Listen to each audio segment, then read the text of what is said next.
Well, I better get on the bandwagon, hadn't I, and do a spring fragrance, but I'm just going to do it a bit of a difference. I'm not going to do my top 10s, no.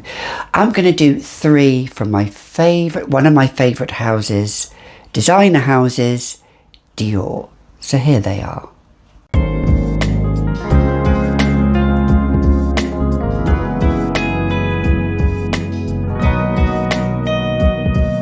Hi, I'm Gabby. Welcome back to another edition of The Fragrantician. And yes, I have a new backdrop. Yes, managed to accumulate more fragrances over the last year, obviously, like we do. And actually, some of the fragrances were so decluttered in this storage here that I've managed to move some more over here. So with that aside, let's get into this video. So my co-host Claudius, say hello to the camera, Claudius.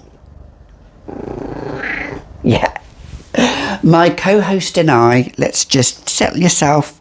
That's it, settle yourself on my lap there, darling. My co-host and I are going to talk about 3 fragrances that I think are very good for this time of the year, spring or summer. Yes, they're florals. Yes, I know, as Meryl Streep would say in The Devil Wears Prada, florals, groundbreaking.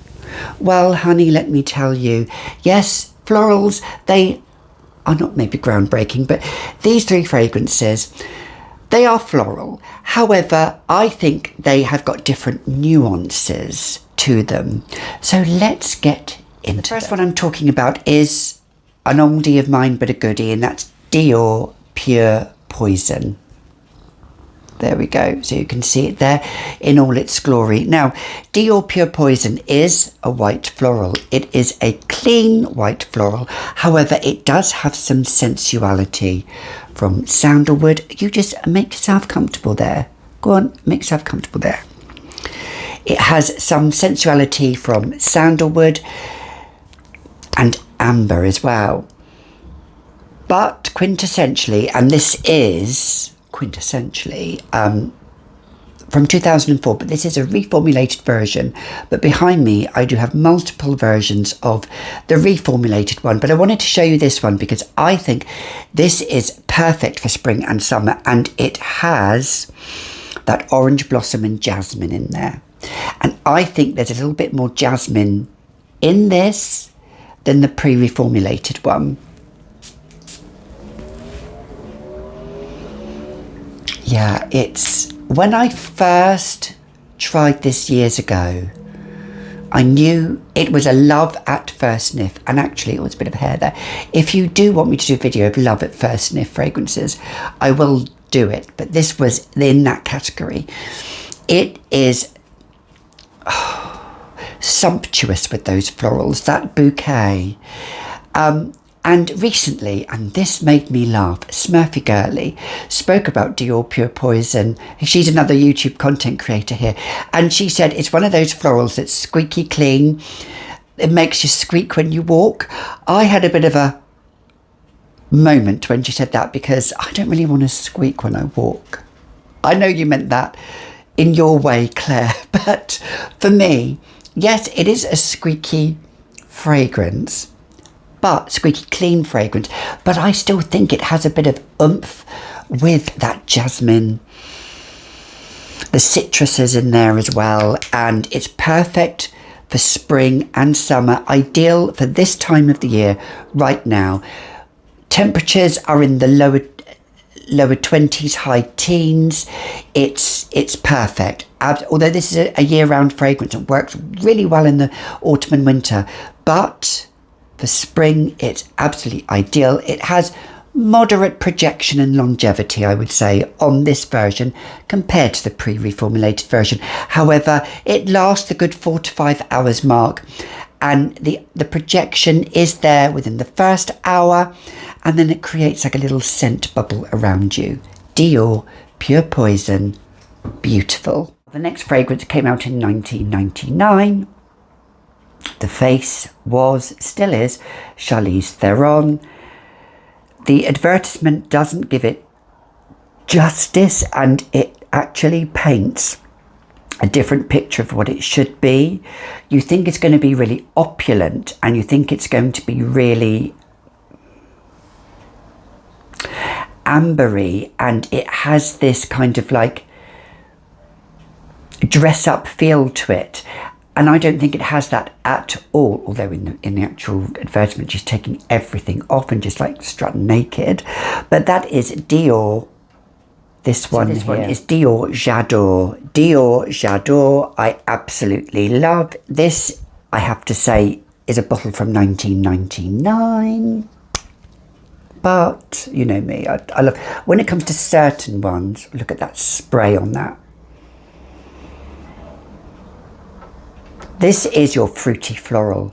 This has a little bit of melanin, but a little bit of greenness in, but it's fresh and stunning for this time of the year. It's just, it really is beautiful. Actually, I'm going to spray just a little bit on me so I can just reacquaint myself with it, because I have put a little bit of a dent in it. A little bit. It's a strong fragrance. Yeah, it's this one or either the previous one could be bridal fragrances if you're getting married as well at this time of the year in spring and summer. But oh yes, it screams classic, it screams opulence, but you can dress it up or dress it down. It's a daytime fragrance, it's an evening fragrance, it's a workhorse fragrance, it's a go-to fragrance. The bottle reminds me of an Egyptian artifact. You know, you look at this and you think it's actually going to be more along the line. You look at the bottle and you think it's going to be along more the lines of Shalimar or, you know, that vintage kind of style, and it isn't. It still is. Maybe some people would say, oh, that's pretty dated now because it's over 20 years old. It was those floral woody musks, those fruity floral woody musk fragrances that we saw at the end of the 20th century coming into the 2000s. And although this is typically that, I don't see it as dated. It is, I wouldn't say it's I hate categorizing things, but I wouldn't say it's a teenager fragrance. I would say it's like 25 plus, if I'm talking that kind of fragrance. It is stunning. The florals are there. It has a bit of woodiness in there as well. And it's a stunning fragrance that I think deserves a spot for springtime right now. Dior Jador. And finally, this last one I'm going to talk about is an oldie but a goodie, and that is Dior Diorissimo. I was nearly going to put in another Dior fragrance, but I decided to go with this one because it has that beautiful lily of the valley note. That lily of the valley note shines in this fragrance, and it is a fragrance that I associate with calmness, with peacefulness. It could be a bridal fragrance. It's a happy fragrance. It's a joyous fragrance. Some people think Lily of the Valley can be, and this is the Eau de Toilette version, and I think it's just as good as the Eau de Parfum version, and it's a reformulated version. I've had multiple bottles of it. This is probably my third or fourth bottle of this, so it is a repeat purchase for me. And yeah, it's Lily of the Valley. Now, Lily of the Valley, like freesia, like some other florals, they can have this slightly piercing scent to it, this slightly cold scent, this slightly aloof scent, this slightly almost metallic, but so that's why it's perfect for spring and summer. I don't think I would wear this in the autumn and winter. This is why I think it's perfect for this time of the year, right now, for April, May, going into summer.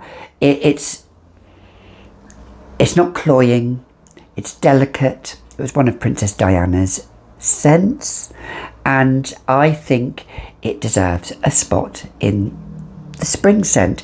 It has a little bit, the pre-reformulated version had civet in, which is an animalic note. This doesn't. It has more of just that, it's quite what I would call a soliflor note, one note singular. It is lily of the valley. It has another floral in there, and it does escape me what that other floral is. And maybe a little bit of musk in there. Clean musk. Beautiful. Might be ylang ylang. But if there is, it's just a hint of a yellow floral. It's purely that white floral. Angelic. Beautiful. Absolutely stunning. And I would say this is also a good alternative to that discontinued fragrance that I tried a long time ago. I just sampled it a long time ago. I remember when I was in Paris by Andy Tower, and it was a Lily of the Valley scent. I can't remember the name of it. Somebody can let me know, but it's been discontinued. This is just as a good alternative to that.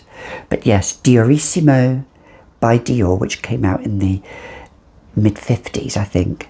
Oldie but a goodie. Beautiful. Those are my 3 Dior springtime going into summer scents for now. Ideal for this type of the weather. First 2 are all year round. The last one just for spring. But those 3 are perfect. I would say if you're looking for a Dior fragrance that isn't, you know, your other Miss Dior's that are like countless flankers of and flankers upon flankers. 3 different ones. 2 are OG. One is a flanker of the original Poison, but I'm now digressing. But yes, what are your 3 springtime scents? Do you have any other Dior scents you wear this time of the year? And I'm looking at you, Diorella. So you're watching another edition of the Fragrantician, and let me just leave you with a little anecdote that I learnt, and I'm learning now. Instead of saying sorry all the time, say thank you for whatever that situation is, because in that situation the dynamics change, and I think you get more self-respect from yourself by not apologising all the time. Whatever the situation, just say thank you for putting up with me, thank you for your patience, thank you for your time, rather than just saying sorry I'm late, sorry I did this, even maybe when you were in the wrong. You never know. It could change the dynamics. Till next time, I'll see you in the next video. Bye.